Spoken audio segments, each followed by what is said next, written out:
For me, a lot of adventure was about leaning into the unknown, but I also, which science offers that, art offers that. You always have to explore and lean into what's not been explored and what's not done and have that courage. The other dimension that obviously served me always was the satisfaction of helping people, especially face to face. Medicine has this dimension that you would be able to face interact with someone and improve something for them right on the spot. And I think that is something that obviously was really appealing to me. Ladies and gentlemen, welcome to the Immigrant Podcast. My name is Martin. I am your host. And today at the Immigrant Nation Pod, we are joined by Dr. Sam Sinai, born in Iran, educated at MIT and at Harvard, and now the co founder of Dyno Therapeutics, a $100 million biotech company using AI to revolutionize gene therapy from immigrant roots to specific breakthroughs. He is a story of innovation, resilience, and global impact. As we're jumping into our conversation, Dr. Sinai, walk us through what is gene therapy, what are you working at now, and what is your moonshot? Great. Um, I'm glad to be here with you, and being on an immigrant podcast as an immigrant is a pleasure for me. I really value immigration as a big part of my identity, and I can come back to this later. But gene therapy, to answer your question directly, gene therapy is the field of trying to solve problems that require genetic components to be in your body. So your body, if you think about it, every cell in your body has a book that has the instructions to make that part, make all the cells. So you can think about it as a cookbook. And that cookbook, different pages of it have different recipes. And those recipes are executed so that your body can build from the same book, can build your skin cells, you can build your eye cells, it can build your brain cells. So different pages of the book have the recipes to make a brain cell, make a eye cell, make a skin cell, make a muscle cell, and so on. That's the DNA. Sometimes a page is missing or it's not working correctly, either early in life or later in life, and you would like to replace that page with a correct page, correct recipe, so that the cells in that particular organ or tissue can function properly. Gene therapy is the technology that aims to enable you to deliver the right pages of the book to the right cells and nowhere else. Because if cells, for instance, your skin cells, receive the recipes that are relevant for your brain cell, then the skin cells can get confused, they can become sick. And what you want to do in gene therapy is to deliver the right pages, the right pieces of DNA in the right cells. That's a big problem.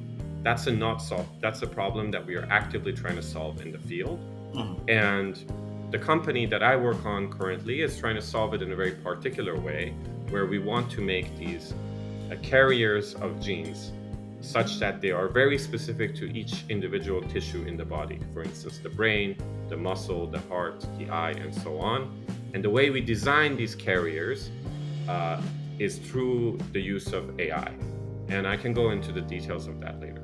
Okay, let's go into the details of the use of AI. We'll still come back to that beautiful immigrant story. But AI has taken over the world really in the last 3 to 5 years. And it's getting better by the day. There's a lot of predictability on what AI will be doing specifically for you. How are you utilizing AI today to be able to be more effective, efficient at what you do, and to really help you get through that discovery phase to get to your moonshot? Yeah, that's a great question. We have been working, so my co-founder, Eric Kelsick, who is the CEO of Dyno Therapeutics, the company I work at, and I met in 2016. Eric has been working on some important background technology for the work that we do today, which is he wanted to combine two things. One is advances in DNA sequencing technology, which enables us to screen hundreds of thousands of different genetic elements in a single experiment.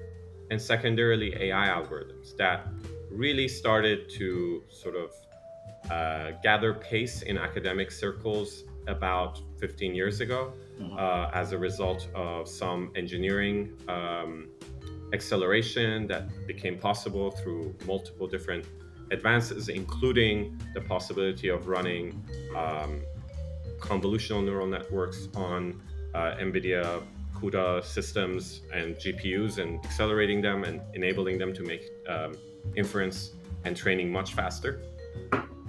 And this sort of started a revolution in AI that later turned into transformers, a type of architecture that now today we see in ChatGPT, etc.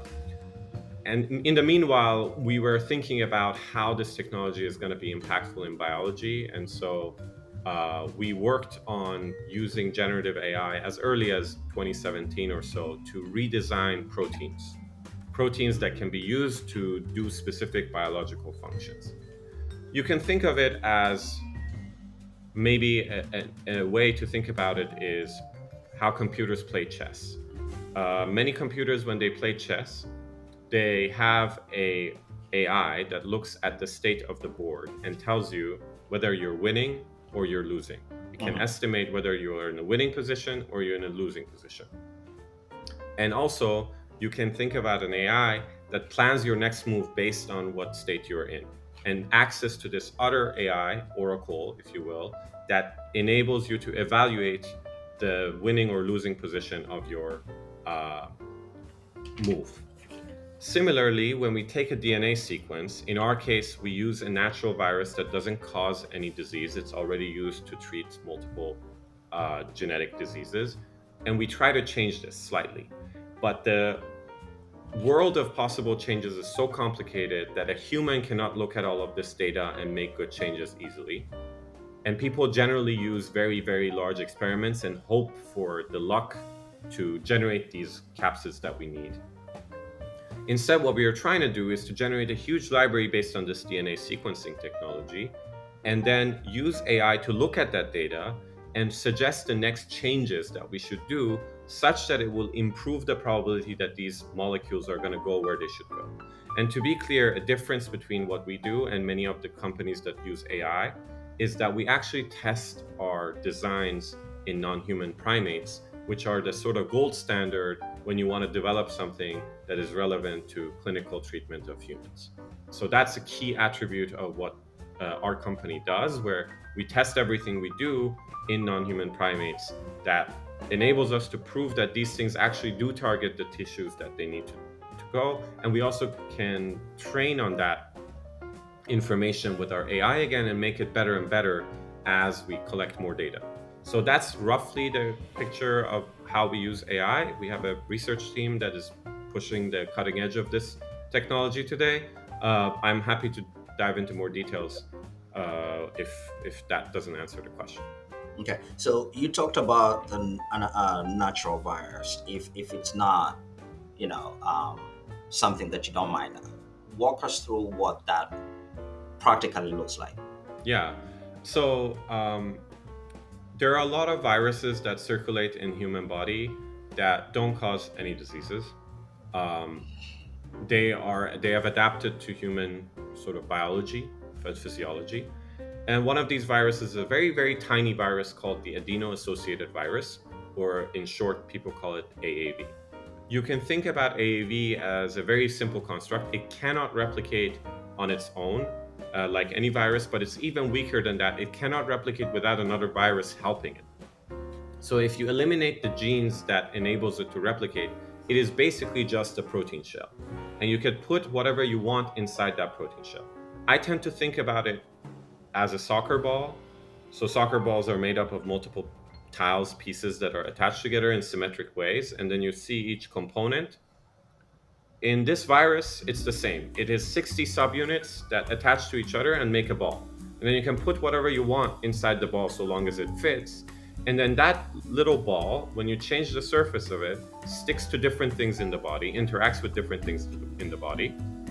And so you can carry a piece of gene inside the body, make it go through multiple different processes. It can go through, say, your blood-brain barrier, a layer between your arteries and your brain that prevents things from passing. But this is like this virus is somewhat sneaky, and you can make it more so. And so it can go inside the brain, open up, and deliver the gene inside the cell. If all of these processes go well, you've successfully delivered a gene into a particular cell type, for instance, your neurons. And say if you have a genetic disease like Huntington disease that is devastating for patients who have it, you would be able to preempt that by delivering a gene into the neurons that might be suffering from this and help the patient live a much better life. Okay, so is your end goal just targeting people who are in trouble, but or are you also looking to enhance, say, for example, brain capacity, ability of humans to have better vision, Yes. mobility, and on and on? I think it's a good question. At Dyno, one of the things we care about is to provide safe gene therapy, and what we want to achieve is our North Star, our moonshot, is genetic agency. What I mean by this is, let me give you an example. 200 years ago, you would only get a surgery if you really, really had to. You had no other option, you might be dying, you would get a surgery because it's a very dangerous thing to do.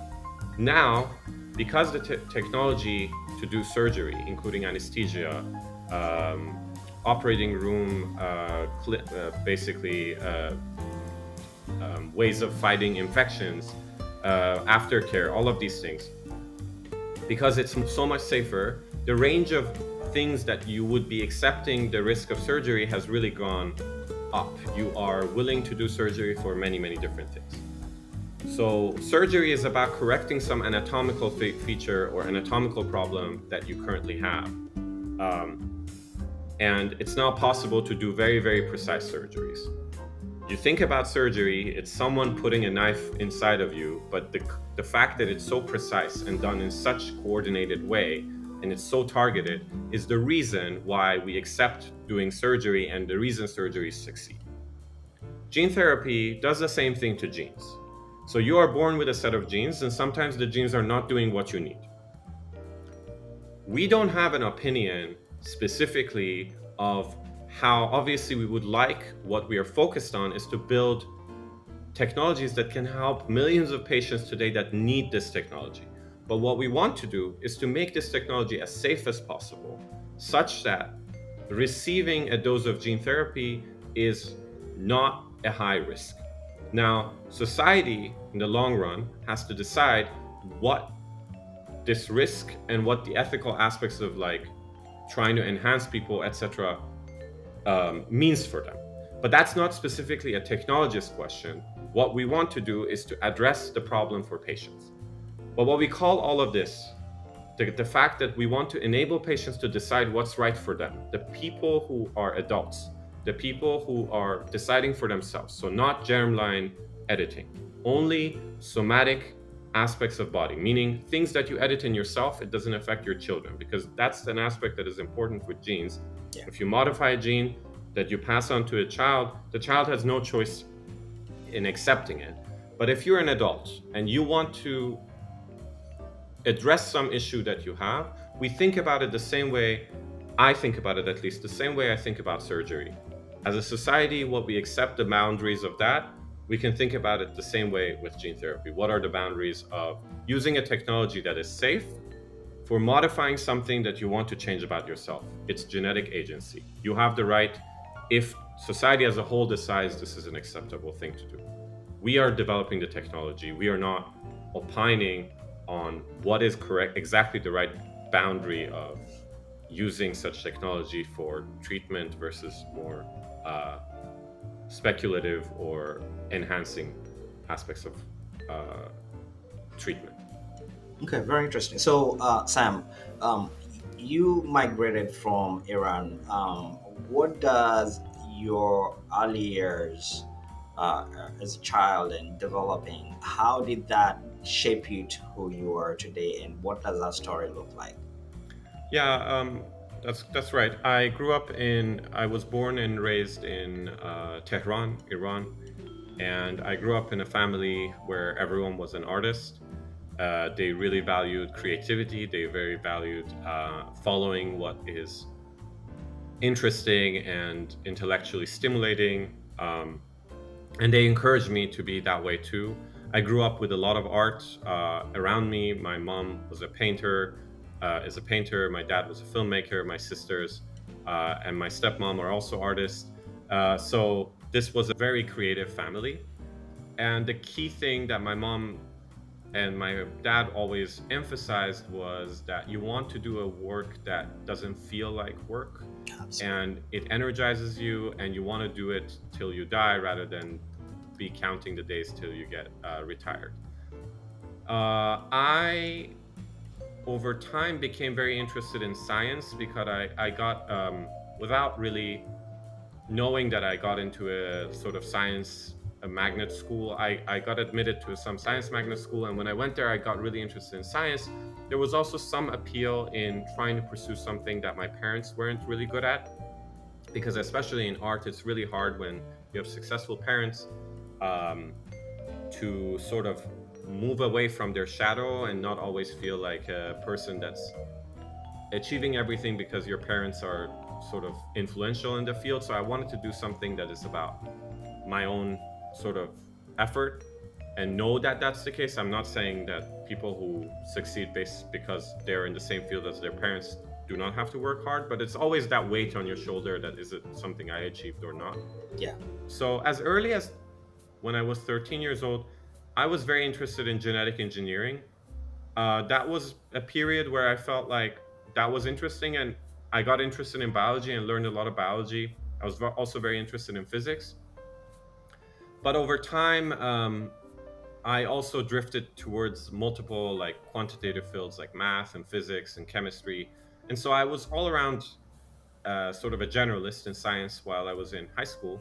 Mhm. And I started participating in scientific competitions like the Olympiad, etc., which sort of reinforced this idea of um, combining different sciences together to solve a scientific problem. That was always my area of strength, where I would think about multiple different scientific domains and then solve problems at their intersection, as I'm doing today. So it was a very interesting experience growing up in a country that obviously has a lot of political turmoil. There were moments, there were periods where things were looking to get better, and there were periods that were really, really grim, and the country was drifting towards authoritarianism. Obviously, the government as a whole was pretty authoritarian to begin with, but there were periods where things would get better, and there were periods that things would get much worse. However, there was enough room as a child, both with my family in terms of the creative space that they provided, and also my school, which was a magnet school that would take people from different socioeconomic backgrounds and put them in the same spot and bring young, energetic teachers who are really passionate about science.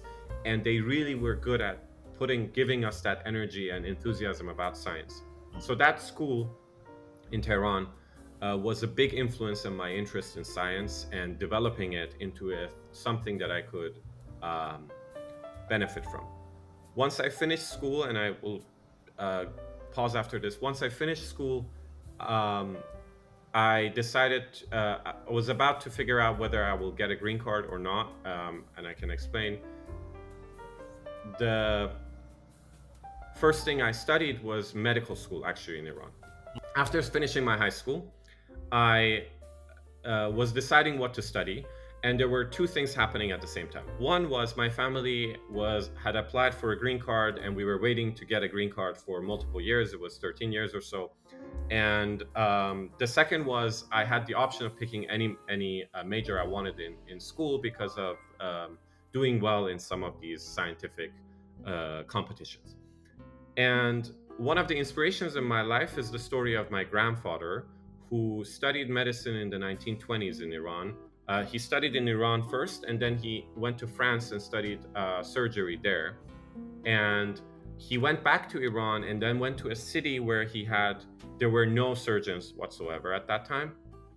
And he worked there for 40, 50 years. And I never met my grandpa. But many years later, when I went to visit his grave, people aggregated around me and asked me how I'm related to him, because he had such a deep impact on that city and that community as a doctor. So I really was inspired by that story. And so when I was deciding on what to study, I chose medicine. And medicine in Iran starts right after high school, and you study for 7 years, and then you become an MD, and then you study for your specialty, and so on and so forth. But very early on, after I finished, I started medicine. Our green card basically arrived as a family, and it was very close to the deadline where I would not be eligible for it anymore, but it was luckily before that. And so I had to make a decision of whether I want to immigrate to the US or I want to continue studying medicine in Iran. The drivers behind these two sort of life trajectories for me was that if I studied medicine in Iran, I wanted to stay and serve some underserved community. That's what I was hoping to do. And the other one was, if I moved to the US, I would be able to work at the more sort of frontier cutting edge of science, and potentially my impact could be broader because of all the opportunities that exist in the US. So if that was the theory, then the way I would achieve that is if I got accepted into a top school that is working and contributing to the cutting edge of science. I'm not saying there are many schools that do this, but from my perspective back then, the very frontier was happening at these top schools. So I applied, and I had the luck and privilege of being accepted to MIT. And so that triggered my decision to move. And I decided if I wanted to study medicine again, I could do that. I could always study medicine and go back. So that's what triggered my decision. Getting a green card and getting accepted to a very, very good school, even though I was studying at the top medical school in Iran, and I thought that trajectory would also be serving me well in the long run, because my main purpose was to serve some community. I felt like this opportunity of immigrating and studying at a top college was something I could not pass on. So that's what I decided. That's sort of the trajectory I took up to the point of starting my undergraduates again in the US. So, you followed the path that your grandpa took, although you had not met him, but you followed that path because you had developed your strengths there. And obviously, you wanted to give back to your community, right? You wanted to give yourself back to the community. Was the motivating factor the impact your grandpa had, or it was how you felt you were wired to um, serve in the future? I think I was always searching. For me, a lot of adventure was about leaning into the unknown. But I also, which science offers that, art offers that, you always have to explore and lean into what's not been explored and what's not done and have that courage. The other dimension that obviously served me always was the satisfaction of helping people, especially face to face. Medicine has this dimension that you would be able to face interact with someone and improve something for them right on the spot. And I think that is something that obviously was really appealing to me. So you migrate to the US, you go to MIT. What was your experience like being at a high level caliber type of an institution for education Yeah. as a new immigrant into the US, and how did you navigate the ropes through school? Although I know at MIT you do have lots of foreign students. Yeah. No, MIT is an amazing place. It's a really tough environment to succeed because everyone around you is working so hard and so passionate about what they do. But it's also very rewarding for the right type of personality that thrives under challenge. When I started at MIT, I had focused the most of the previous 3-4 years on biology because I was competing in biology Olympiad and I was doing medicine. But I was always like drawn, as I said, towards interdisciplinary strength. And the thing MIT does, even if you want to major in Spanish, which you can do at MIT, you have to take a year of calculus, a year of physics, a year of biology and chemistry, and multiple other sort of requirements with all the people who are going to major in those things. So it was daunting to begin with for me to start taking math with these people who are really good at math and programming and all of those things again. But once I started doing it and the challenge really started to kick in, I really enjoyed it. And so that's one of the reasons at that point I switched my major from doing biology to computer science, which is the dominant major at MIT anyway. And, I wasn't as outstanding in computer science as the best people in computer science at MIT are, but I was able to hold up and do some creative stuff, and especially think about how different domains, especially I was drawn to AI because it had some aspects of philosophy and neuroscience and biology. So I was drawn to that component of it. So some of my friends were really good at operating systems, some of them were really good at compilers, and I was very, very drawn to AI and sort of neuroscientific aspects of it. And so that was very enriching. I was able to take a lot of different classes at MIT that the more traditional education system in Iran would not allow. They want you to focus much more strictly from much earlier on. And that was truly a privilege for me to be able to do at MIT. I took classes on philosophy of mind, I took classes in neuroscience, I took classes in computer science, in biology, in math, and all of these things basically built this picture for me that this technology of AI and theoretical computer science at that point, I was very, very interested in. So that basically, MIT gave me this opportunity to learn all these disciplines that I didn't have any exposure to before. And while it was hard, it was offering it in a way that was accessible. Yeah. And I had a lot of friends and people around me, the immigrants, who were in the same situation. And they worked really hard because that's what they tried so hard to get by applying to MIT, and getting accepted was really hard. And so they were then coming to MIT and trying to make the most out of it.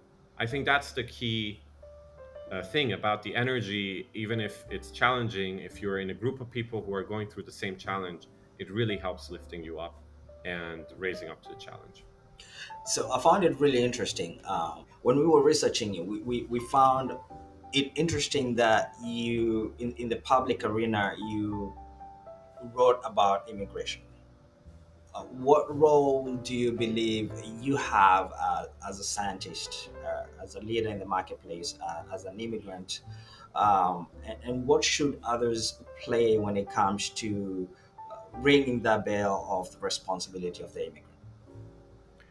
Yeah, I think it's a very good question, especially nowadays where the winds are blowing in the direction of more nationalism and more, thinking about people as different and not wanting to have them in the same place. I as an immigrant, a big part of my identity is being an immigrant. I don't really consider myself a person that has a home. I have a lot of emotional attachment and gratitude to this country that gave me this opportunity to do amazing things. And I have a lot of emotional attachment to the country that I came from. And I think it has a lot of potential and a lot of positive things. And obviously, for most of my life, these two countries, Iran and the US, have been fighting. Sometimes cold, sometimes hot, but they've always been fighting. And I see the people, they can get along. They have many of the similar values. They can help each other in different ways. And when people think about immigrants, they tend to think about how successful they are. But at least they think about the most successful immigrants more, and they try to use that as an argument to say immigration is good. But then that feeds into this cycle of thinking only allow very successful people to immigrate. First of all, many of the people who do become successful were not successful to begin with. They come here vulnerable. At least in the US, they come here vulnerable.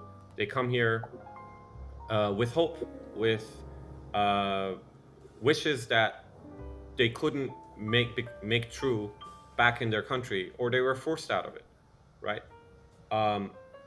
the fact that I could immigrate here was partly due to the fact that the US allowed my uncle to immigrate here many years before, when he was running away from a revolution that would have not tolerated him. He could have potentially ended up in jail or even worse, Mm. right? So he came here with nothing, and he built a life here, and then he helped me, so-called chain migration, get a green card. And I came here thinking I want to be in this country to help a lot of people, not just here but around the world. And I want to push the cutting edge of science because this country offers me that opportunity. But I don't want to work so hard on, say, creating life-saving medicines, and then people in my country are never allowed to use them because of, say, sanctions. My own Or mom, other who parts of lives, the world, right? yeah, other Mm. parts of the world. Exactly. I'm not specifically focused on Iran. I'm just giving you an example Yeah. of, for instance, um, there are people in my family who could eventually benefit from the diseases that our company is helping treat.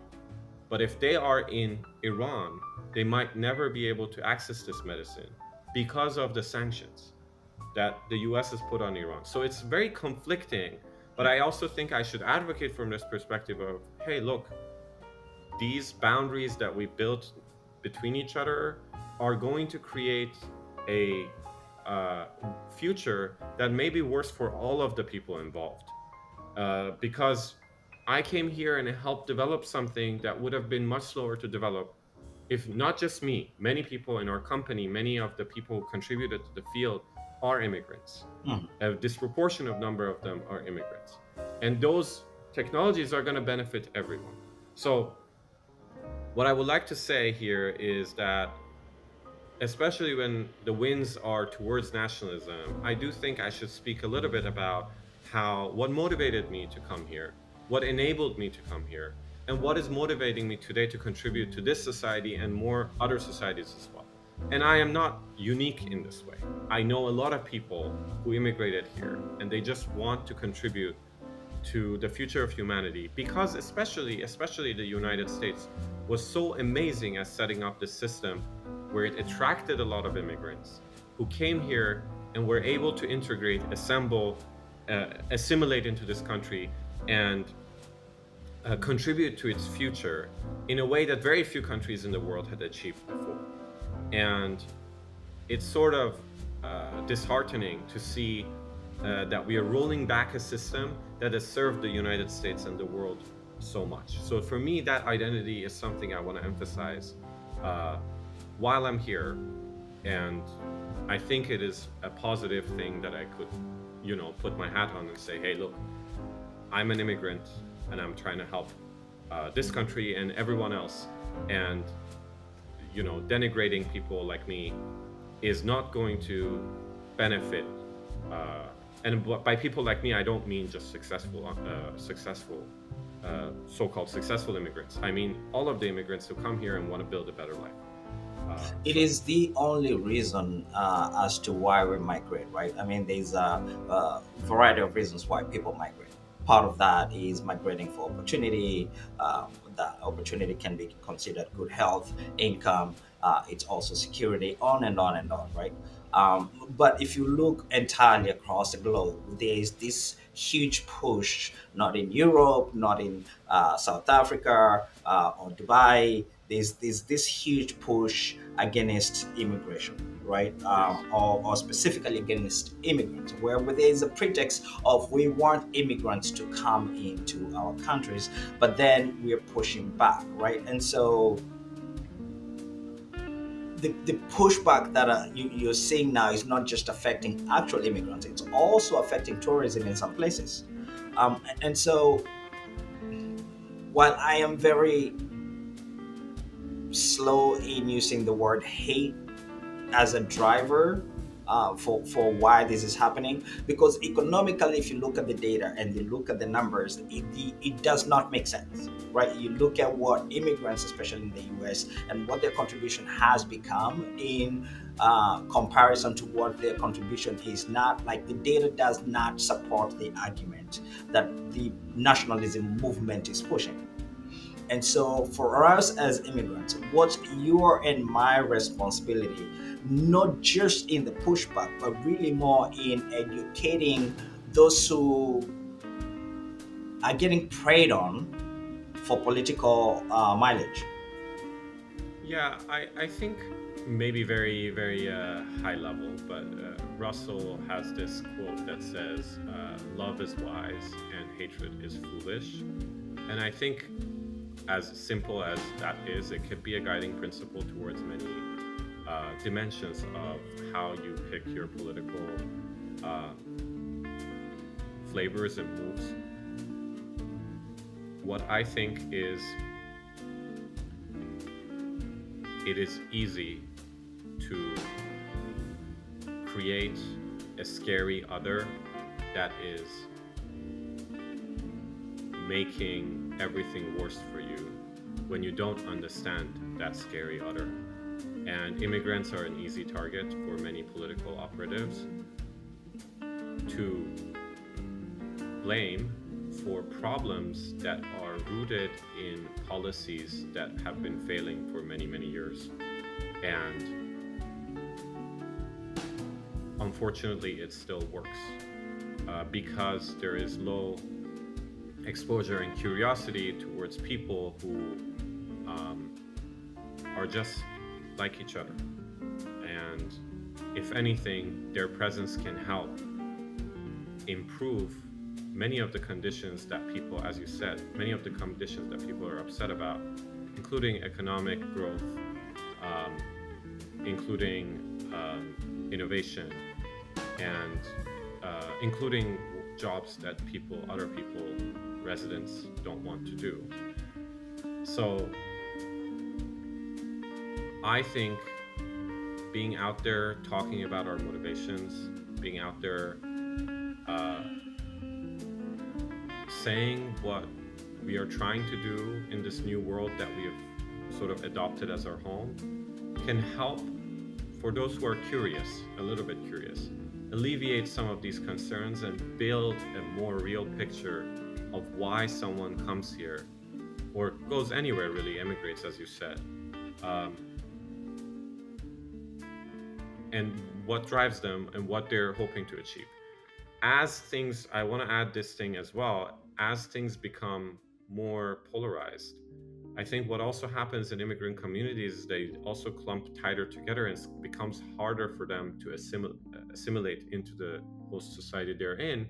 And so that cycle is a bad cycle because it's easier than to demonize people. And obviously, I don't want to say like immigrants shouldn't connect with people who are also have similar backgrounds in them. But like, I also see this as like people become more scared, they tend to become more clustered in ways of like losing contact with people who are other as well. And that cycle is a bad feedback loop that obviously serves a lot of people's agenda. But, you know, all of us as humans know that the best versions of us is accepting of other people. So, Absolutely. Absolutely. So you went to MIT and then to Harvard. yeah. Uh, I think it's really phenomenal, studying under the minds of George Church and Martin Norwork. What did you take away from those experiences? Um, and looking at what the world is today, based on the knowledge you've acquired from these higher institutions of learning, the experiences you've had as an immigrant, would you be able to be in a place to where you can speak to migrants about what is becoming in terms of the place of the immigrant in the new society and what AI and robots predictably are meant to do for us? Yeah, so maybe I break it down. I think obviously it's been a privilege of working with scientists like George and Martin. They were amazing mentors. I want to add Eric Kelsick, who was a younger scientist in George's lab, who had an immense impact on me as a mentor. And he's currently my boss, the CEO of Dyno.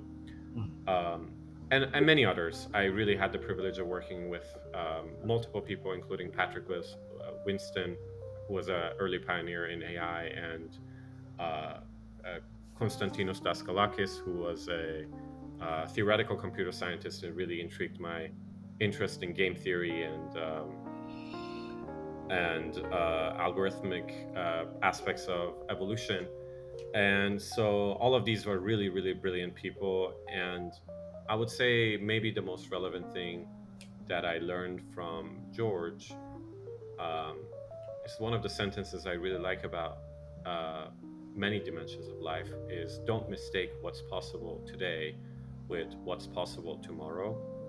And a lot of times in science, you have to deal with failures that are current, that you are waiting on. Nothing seems to work. Things seems to get worse the more you try. But if you remember this sentence, um, you always realize that you can sleep and wake up again, and then things might be a little bit different and better. Yes, sometimes you wake up and things are worse. And as an immigrant, I've seen that happen a lot. Earlier this summer, I woke up and there was a war, and my family was trapped in a war zone. And I still had to go to all my meetings and do those things. But, you know, at the same time, I was like, what's the point of any of this if I can't even help keep my family safe? But always thinking about tomorrow might get better and I'll do what I can today and then leave it and wake up tomorrow and try again. I had this problem, I had this sort of challenge to deal with when I was trying to solve math problems. Once I was doing the same math problem for 6 weeks. And every day I would wake up, I would fill pages and pages of calculations and it would not work. And I would go to bed feeling like it's never going to work. And then same would happen again and again, multiple times. So it happens in life, it happens in science. And I think one of the things that I learned from these people is they dare a lot more than a lot of people around them. They dare to ask the questions that other people think are not even yet a question.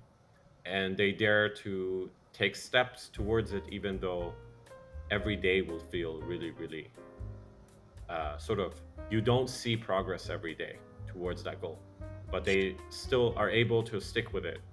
And people like this are generally visionaries. I don't claim to have the same amount of sort of foresight. Obviously, some of it is built with time, but they're also like, you know, certifiably like geniuses in their own domains. So they just see things. And at first, it's hard to believe. As a grad student, I would disagree with them all the time. I was like, no, but what's your proof? But their tacit knowledge is just incredible. And I think what I was attracted to them as scientists was they tended to break the structures that normal science follows. They weren't following a recipe. They were just following their curious nose, if you will. They were just like letting their curiosity drive them, and they were more of an artist flavored scientist. And maybe my background in art, being grown up in an artistic family, really drew me towards these characters who had the type of creativity that sort of departed from the recipe-based science that I would see in a lot of people who do really, really solid science. And I don't want to devalue it. It was just not as amazing of a fit for my personality. And so I really was lucky to be able to work with these people. Very interesting. So, Sam, if talking about breaking the structures of what you know, what you understand, um, and asking daring questions, allow me the opportunity to ask you that.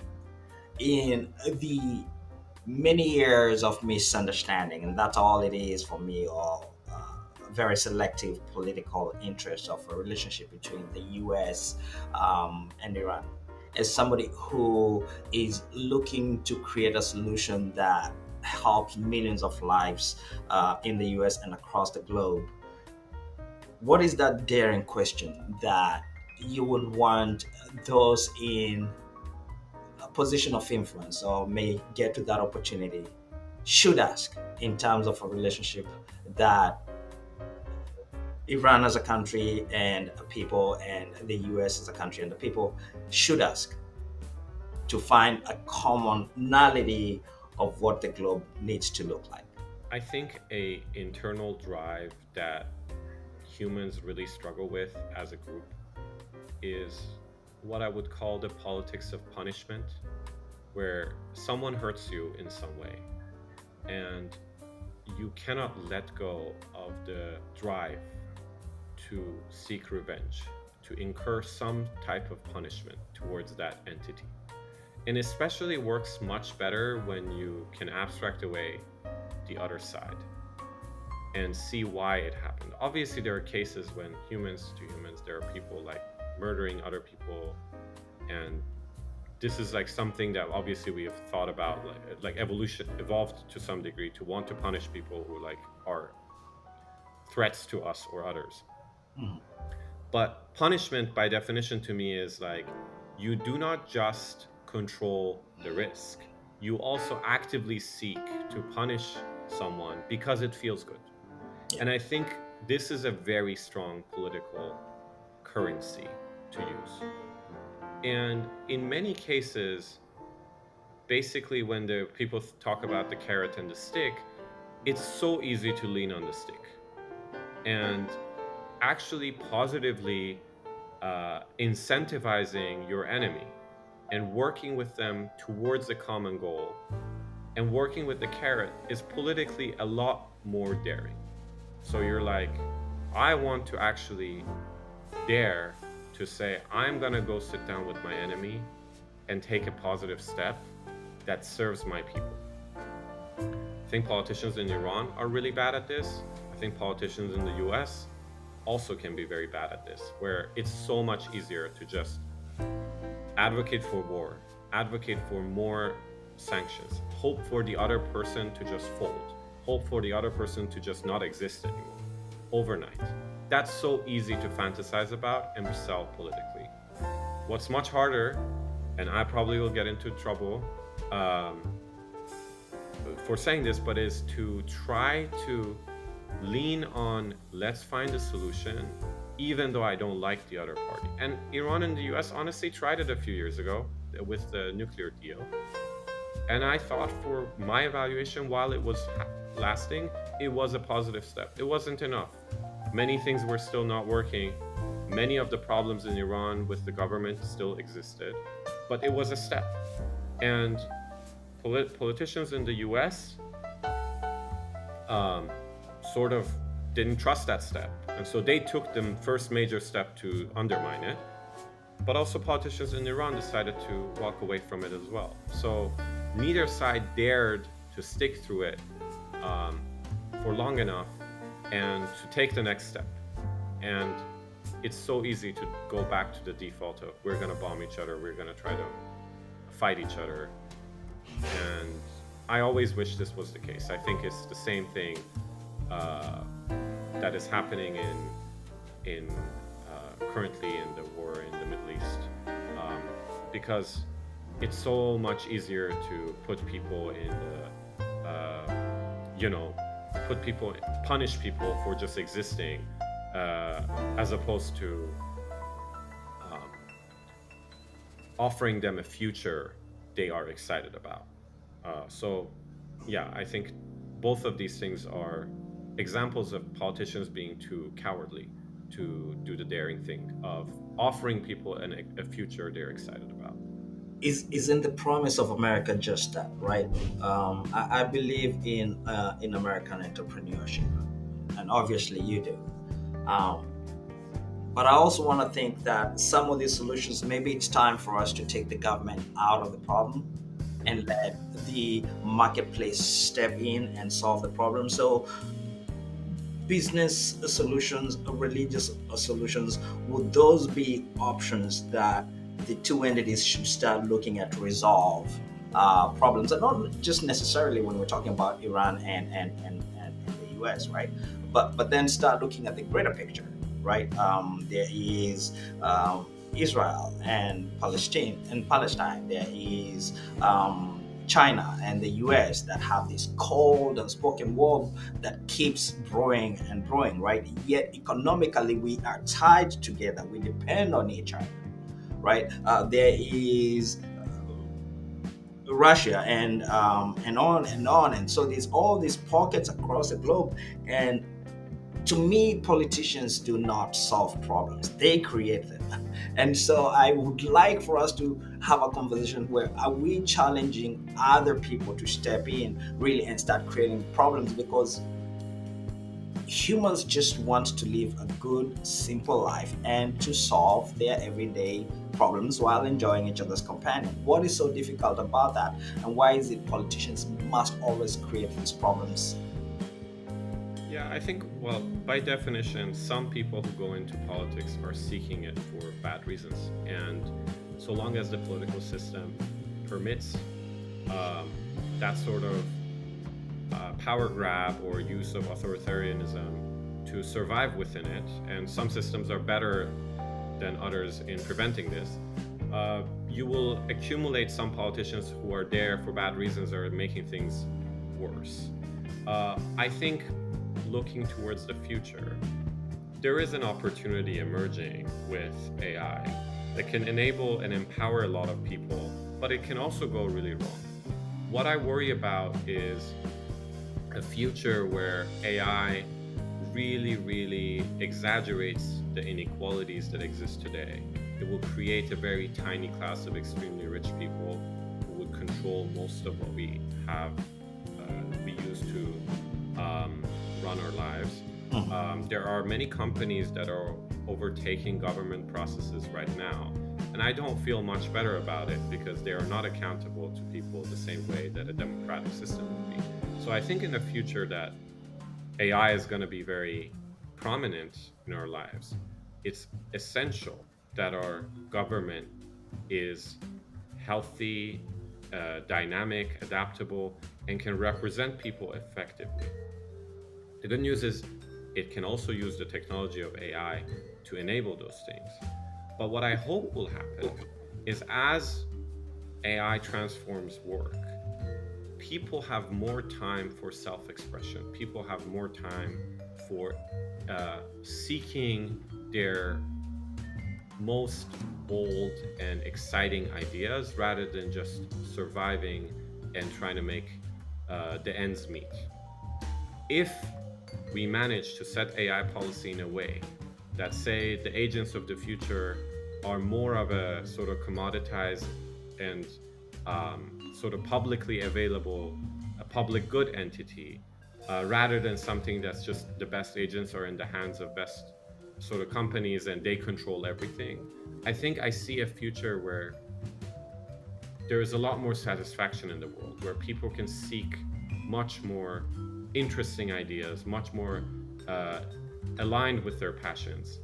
And we see a broader equalization rather than increased inequality.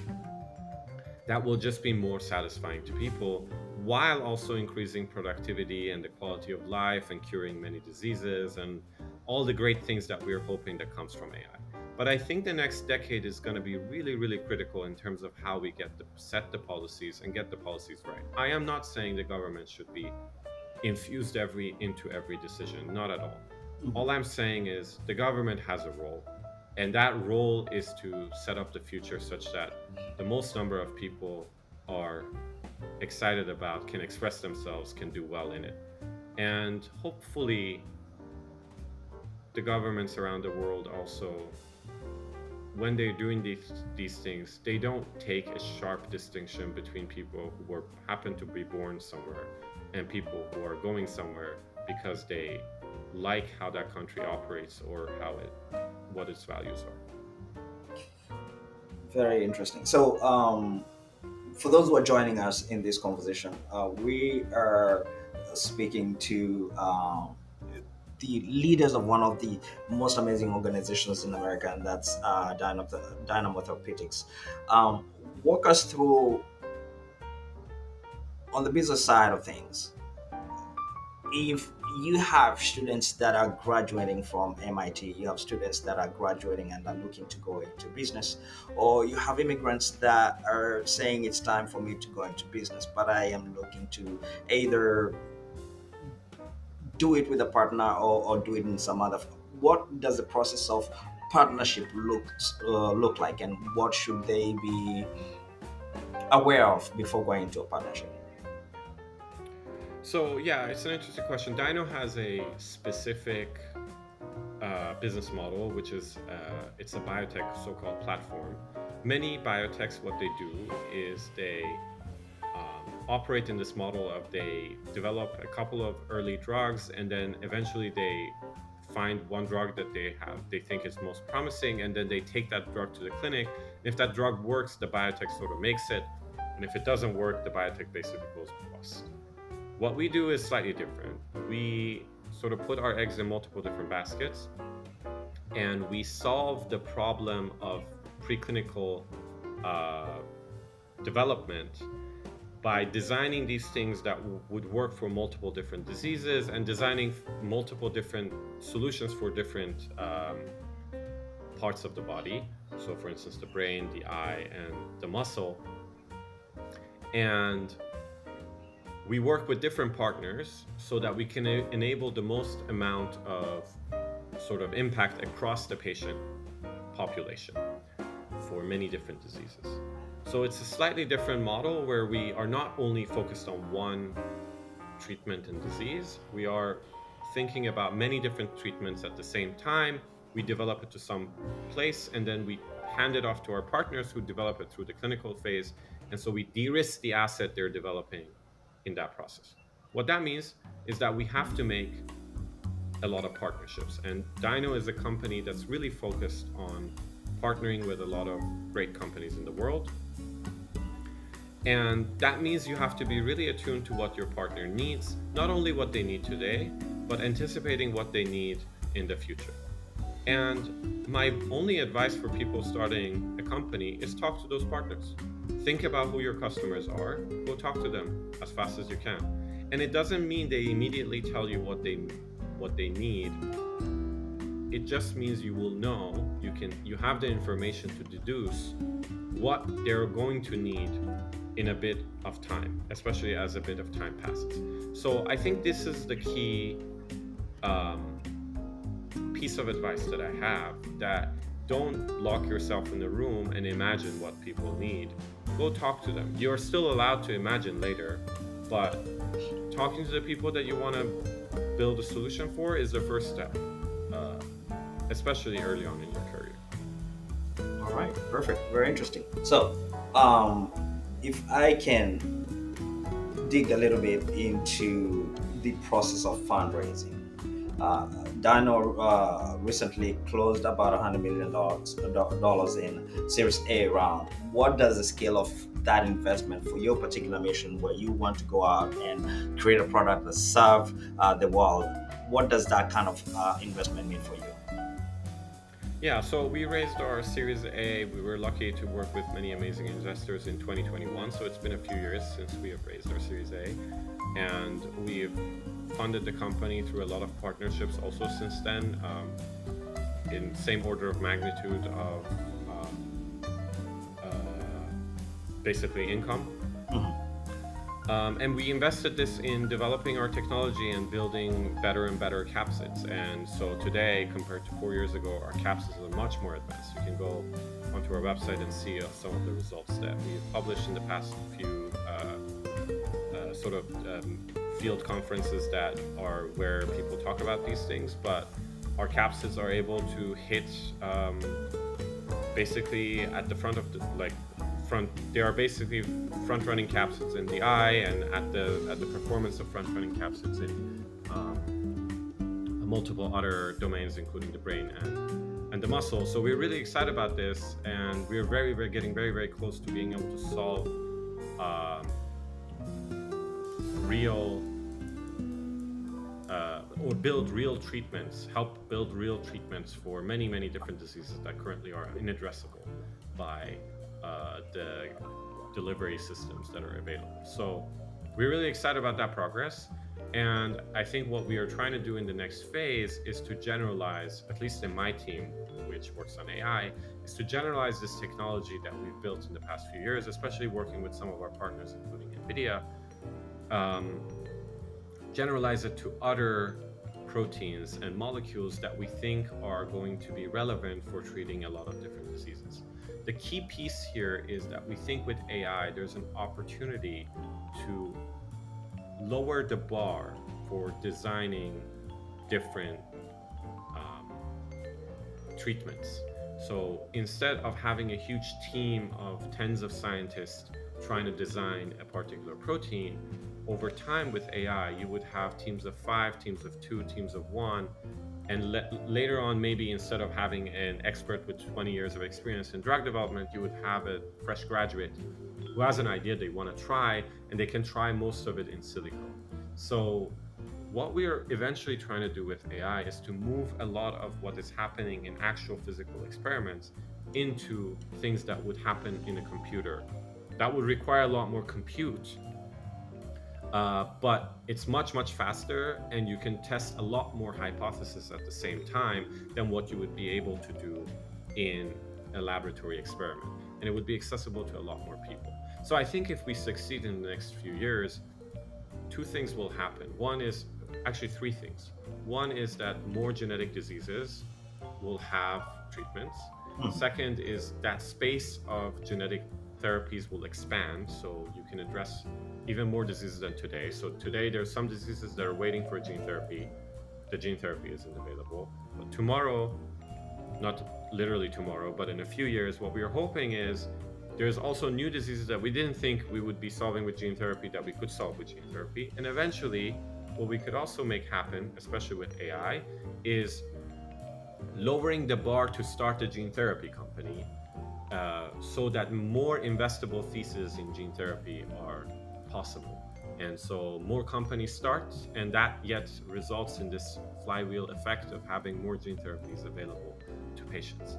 And all of these would help create safer and more broadly accessible and cheaper gene therapies to people. Because one of the challenges of gene therapy today is that it's also a pretty expensive treatment. So one of my goals is to build systems that are going to enable to lower that price, especially important if we want to serve a broader international community than just the very rich countries who can afford these treatments.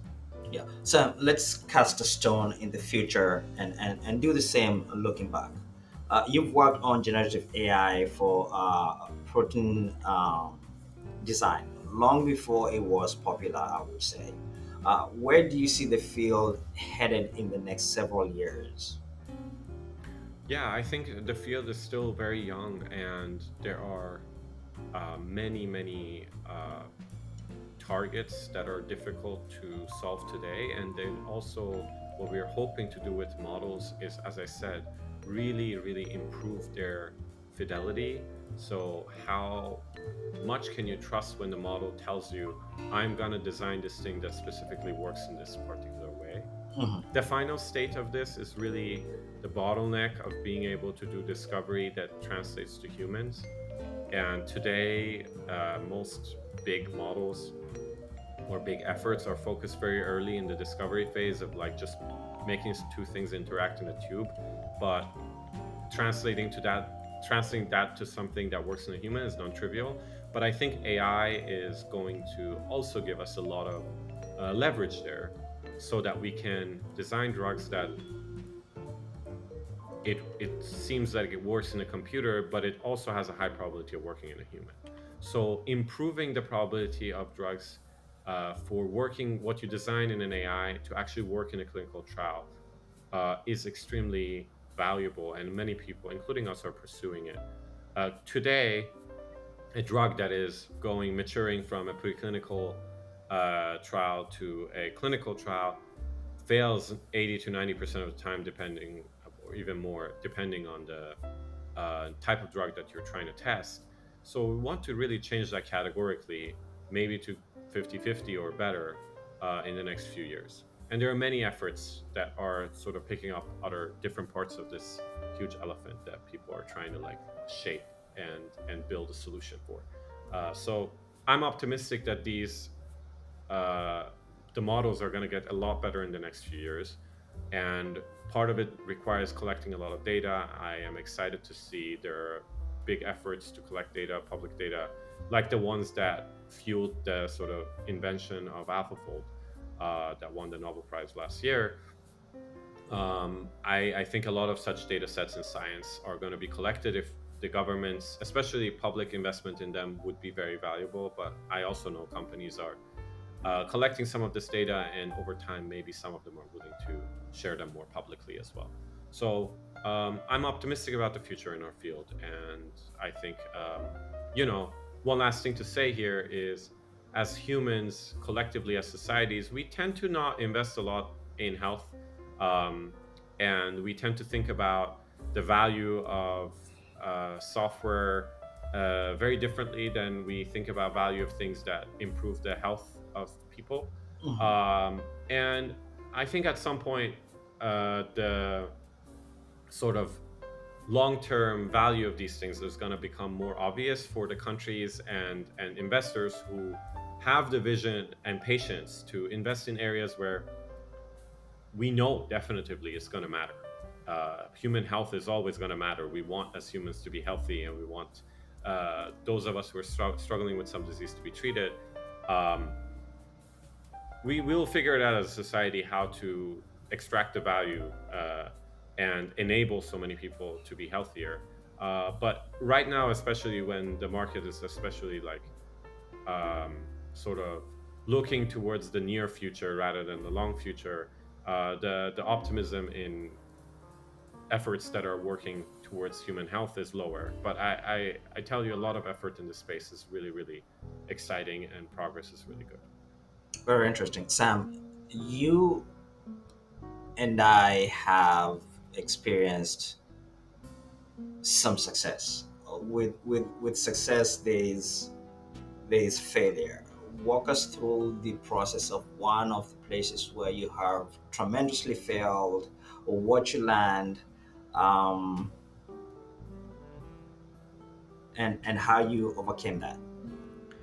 The life of a scientist is always full of failure, and I am no exception.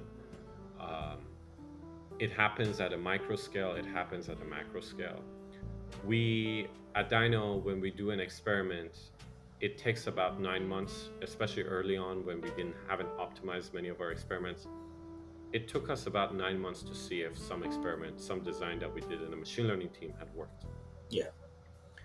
And it's really terrifying because it's millions of dollars of an experiment, and um, a lot of work for many people who are staying up and trying to get this done.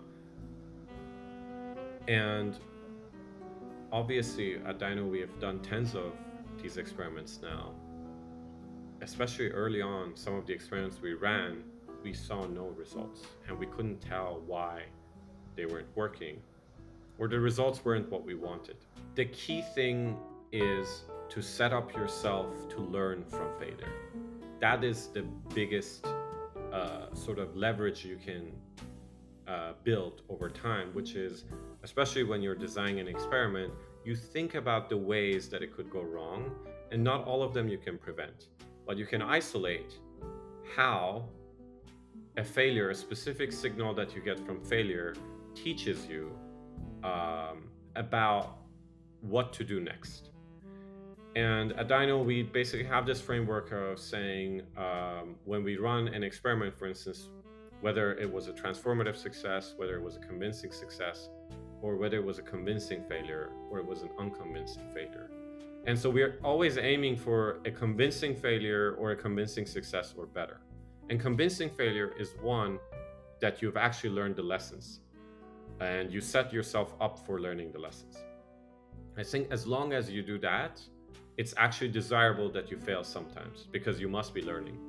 And if you're always winning, you might get too narrow in terms of what you're learning. You might actually over-index some aspects of why you're winning than not. And you see that all over the place in life. A lot of people attribute a lot of their success to things that are not true, and in many cases can be better explained by their luck. So I just want to say that, like, failure is just part of life, and accepting that is important. Just setting yourself up to learn from it is the key thing, I would say, has been important in my career. Very interesting, Sam. Tell our listeners, if they are watching and have been with us through this conversation, where can they find you on social media? Yeah, I am not super active on social media, but my links are on my website that you can go to, and I sometimes post publicly on Twitter, which is my first name and last name put together. And yeah, if you have a professional connection to me, you can add me on LinkedIn. I don't always get to check these things, but yeah, my social handle is my first name and my last name Very interesting. Very at interesting. Twitter. So, as an immigrant and an entrepreneur, the pursuit of independence is often deeply personal. At least I've discovered that from the many conversations I've carried with entrepreneurs who are immigrants. If this is so for you, why has achieving independence through a financial vehicle, emotional or strategic, been so important to you and a driver for you? I think to me, independence mostly is about having the ability to pursue what you're passionate. I am, for the most part, able to pursue what I'm passionate about, and that's really exciting and empowering, and that's what's really meaningful to me. There's still a long road for me to achieve uh, other kinds of independence, but that's not the main motivator for me. For me, the main thing is I get to work on it uh, cutting edge scientific problem with amazingly smart people. And that's really energizing and liberating to me. That's the key thing that drives me every day. And that to me is a key part of being independent. Passion. Sam, we've been chatting for a while. What is the one question you're sitting on the back of your mind? You're like, come on, dude, you gotta ask this. Um, it's an interesting question. I think you asked all the questions I would ask. Um, I think what I would say, and I said this in some of the answers I gave, is my hope for the future is for us to appreciate each other as humans and forget about where we came from. I really think that a society that is accepting of others from both ends, like minorities that are accepting of where um, they're going, if they're immigrating to a new country, trying to be curious about the culture of that country, trying to make that country a better place, and rather than not, but also for the most part, majorities who are in power, um, thinking about humans kindly and trying to do the best for them, and realizing that that's actually going to end up in a better future. That's one. And the second one is in the age of AI, setting ourselves towards a society that serves more people rather than a society that turns into uh, a small group of people with access to resources and the rest who are completely left behind. I think these are the years we need to think about these things, and we are somewhat distracted by these sort of old playbooks of,